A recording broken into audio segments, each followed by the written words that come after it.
Okay, so good morning po. This is Moon for the CL project ng third year level, which is to interview churchmen, ladies, priests, and basic Christian leaders.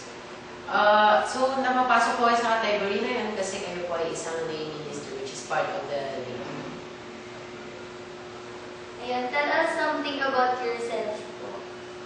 Ako si Brother Ernie Nacion, ipinanganak sa Negros Occidental. Ako'y 53 years old, may asawa, 4 na anak. Sa kasalukuyan ako'y nagtatrabaho sa Social Security System, Bukawara. So, ano po yung nag-good sa inyo para maging isang leader or para mag-serve kay God? Para sa mga faithful? Isang bagay na nag-good sa akin, na ang tao ay hindi lang nabubuhay sa sarili lamang, hindi kailangan ibalik niya sa Panginoon ang pagmamahal na binigay sa Panginoon sa atin. Pagmamahal yung nag-good sa akin. Before po kayo maging isang lady or brother, do you have a strong sense of faith po about kay God? Bago ako maging church worker, medyo magulo ang aking pamumuhay. Kasi naging barkadista rin ako dati. Kahit sa early marriage ko. Nandiyan yung mga issue, sigarilyo. At least nung conserve ako, medyo nabawasan man at kontrolado na hindi na nagkakali.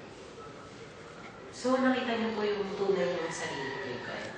Pinakita niya po sa inyo yung pamulaan, value. At the present moment po, how do you plan on serving God without mo sa simbahan? How do you evangelize po people without sa labas po ng simbahan? Kami mga leadership, ang may evangelization namin, pinapakita namin na kami naglilingkod ng tama, matuwid. Hindi kami nagmamasungit sa mga church workers, sa mga community. Hindi kami nakipagbarkada, nakipag-inuman sa kali. Hindi kami ng mga gawain na ginagawa ng malayo sa Panginoon. So, bali to practice po the Word of God. Through,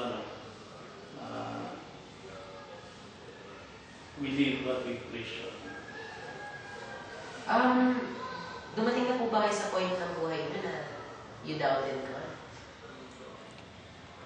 May mga pagkakataon na kahit nag-share ka sa Panginoon na nag-doubt ka sa Kanya, kung sobra-sobra na yung trials na dumating sa buhay, mas feel kung ikaw ay nag-share talaga sa Kanya at maraming ka ng dinaanan experiences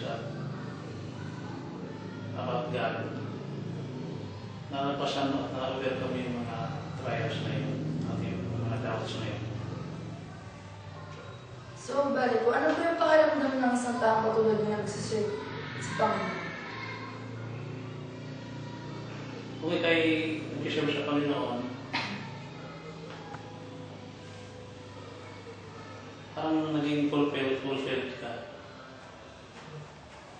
Andun yung happiness na nagkikaundino kasaya yung kapwa, kasaya yung pamilya mo, up-to-date upbringing. Napakasarap isipin na sama-sama yung pamilya mo, nagsisimba kayo, at nakipag-andino sa kapwa. What are the duties and responsibilities of a lay minister po?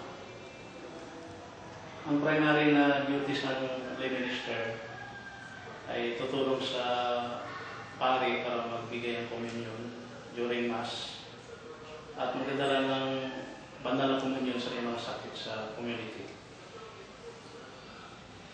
So, bale po sa nag-start po kayo mag-lay minister since Since 1993. 1992.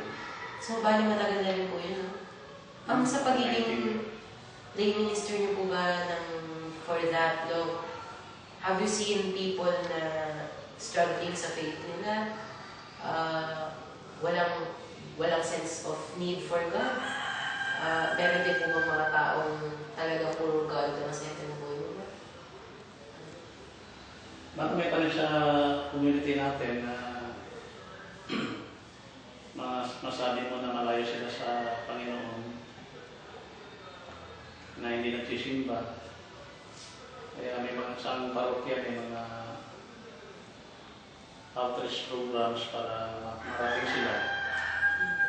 Mga gift giving, mga feeding, at may mga seminars kung kinakanta ang parokya para sila yung attend at ma-evangelize. So, bale, saan po kayo naka-assign presently? Ako naka-assign dito sa Divine Savior Parish as extraordinary minister of the Holy Eucharist. Bale, yung lay ministers po ba are under the priest? So, sila po ang bale na kana kami ng bale na po ba?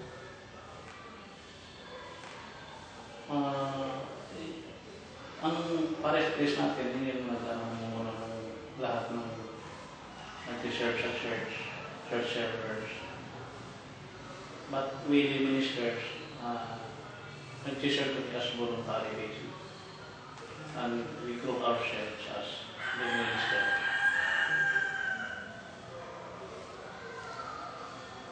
So, thank you po dun sa mga shinare niyong information sa amin. One last favor na lang po. Pwede po ba kayo magbigay ng message para po sa Christian youth. tingin na lang po na sa camera. Ang maging message ko sa mga Christian youth sa today, sana maging God-centered ang lahat ng kabataan ngayon. Ipofocus nila ang mga lahat ng gawain nila sa Panginoon. Beyond the fact naman na karaming temptations, maraming distractions sa panahon ito, mga gadgets. Sana huwag nating ibaling ang sarili natin sa mission natin bilang isang Kristiyano. So, bale ngayon po, pinatunayan po talaga sa amin na God indeed brings good change po sa mga tao. Talagang tinutulungan niyo po. Thank you po sa maliit na oras na. Thank you po.